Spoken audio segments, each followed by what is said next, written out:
Task ৪৪। শিশুদের খণ্ডের ত, অনুস্বর, বিসর্গ, চন্দ্রবিন্দু, ঋ চেনাতে শেখানো। যদি মা বাবাদের চক দিয়ে লিখতে অসুবিধা হয় তাহলে আপনারা মাটির ওপর লিখতে পারেন এবং পরে বাচ্চাদের মাটির ওপরে লেখা শেখাতে পারেন। মা এটা কোন বর্ণ লিখেছে? খণ্ডের ত। খুব ভালো। আসো এখন তুমি এটা মাটির ওপর বানাও।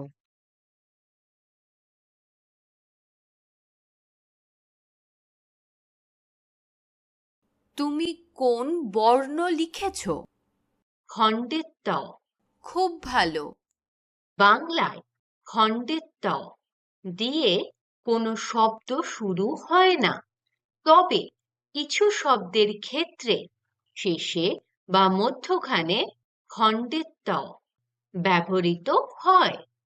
যেমন মৎস্য, তবে আপনি এখন শুধু বাচ্চাদের খণ্ডের ত চিনতে এবং লিখতে শেখান, তারা আস্তে আস্তে এটির ব্যবহার শিখে যাবে। আমরা খণ্ডের ত লিখলাম তো, মৎস্যে খণ্ডের ত রয়েছে।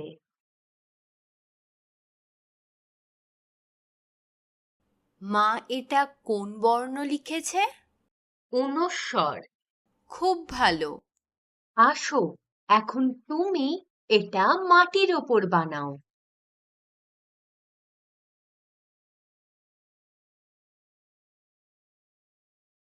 তুমি কোন বর্ণ লিখেছ? অনুস্বর। খুব ভালো। বাংলায় অনুস্বর দিয়ে কোনো শব্দ শুরু হয় না, তবে কিছু শব্দের ক্ষেত্রে শেষে বা মধ্যখানে অনুস্বর ব্যবহৃত হয়। যেমন লঙ্কা, তবে আপনি এখন শুধু বাচ্চাদের অনুস্বর চিনতে এবং লিখতে শেখান, তারা আস্তে আস্তে এটির ব্যবহার শিখে যাবে। আমরা অনুস্বর লিখলাম তো, লঙ্কাতে অনুস্বর রয়েছে।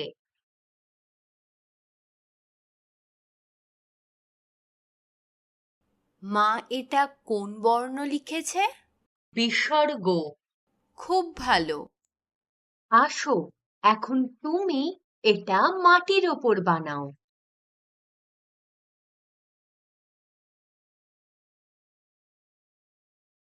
তুমি কোন বর্ণ লিখেছ? বিসর্গ। খুব ভালো। বাংলায় বিসর্গ দিয়ে কোনো শব্দ শুরু হয় না, তবে কিছু শব্দের ক্ষেত্রে শেষে বা মধ্যখানে বিসর্গ ব্যবহৃত হয়। যেমন দুঃখ, তবে আপনি এখন শুধু বাচ্চাদের বিসর্গ চিনতে এবং লিখতে শেখান, তারা আস্তে আস্তে এটির ব্যবহার শিখে যাবে। আমরা বিসর্গ লিখলাম তো, দুঃখ শব্দে বিসর্গ রয়েছে।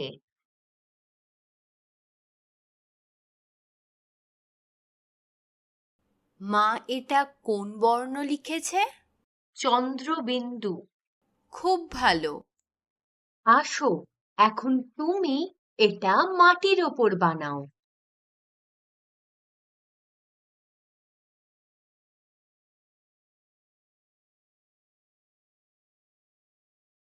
তুমি কোন বর্ণ লিখেছ? চন্দ্রবিন্দু। খুব ভালো। বাংলায় চন্দ্রবিন্দু দিয়ে কোনো শব্দ শুরু হয় না, তবে কিছু শব্দের ক্ষেত্রে শেষে বা মধ্যখানে চন্দ্রবিন্দু ব্যবহৃত হয়। যেমন চাঁদ, তবে আপনি এখন শুধু বাচ্চাদের চন্দ্রবিন্দু চিনতে এবং লিখতে শেখান, তারা আস্তে আস্তে এটির ব্যবহার শিখে যাবে।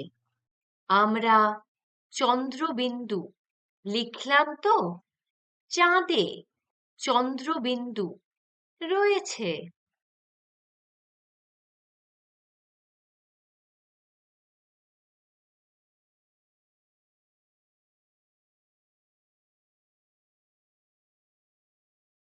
মা এটা কোন বর্ণ লিখেছে?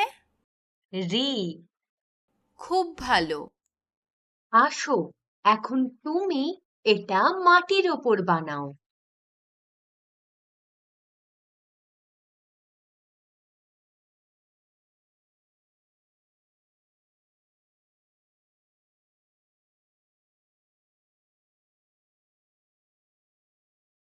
তুমি কোন বর্ণ লিখেছ? রি। খুব ভালো। দেখো, ইনি হলেন ঋষি। রি, রি, ঋষি। আমরা রি লিখলাম তো, সেই রি ঋষিতে রয়েছে। রি, শি। রি, রি, ঋষি। চলুন এবার শিশুদের সঙ্গে একটি খেলা খেলি। দয়া করে অক্ষরগুলো আলাদা আলাদা রঙে লিখুন।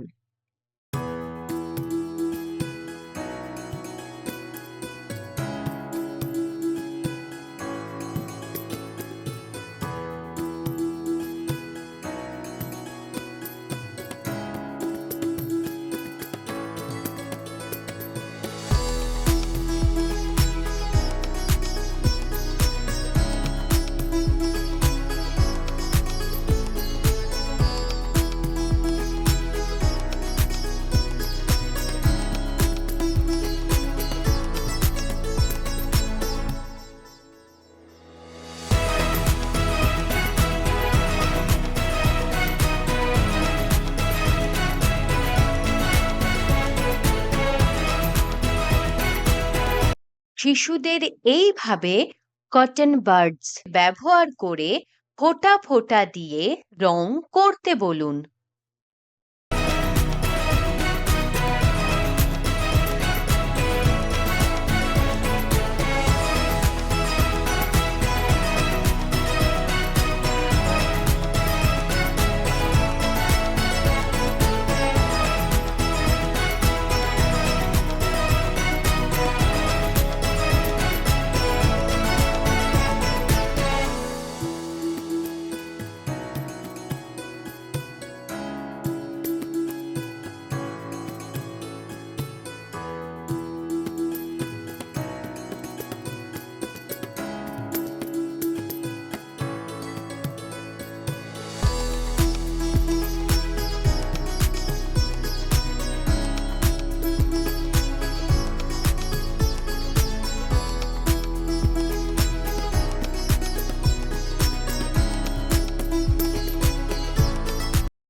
এইভাবে রং করার পর যদি রং বাকি থাকে এবং তারা যদি আরো খেলতে চায়, তাহলে তারা সেগুলো দিয়ে অন্য কিছু রং করতে পারে বা অন্য কোনো খেলাও খেলতে পারে।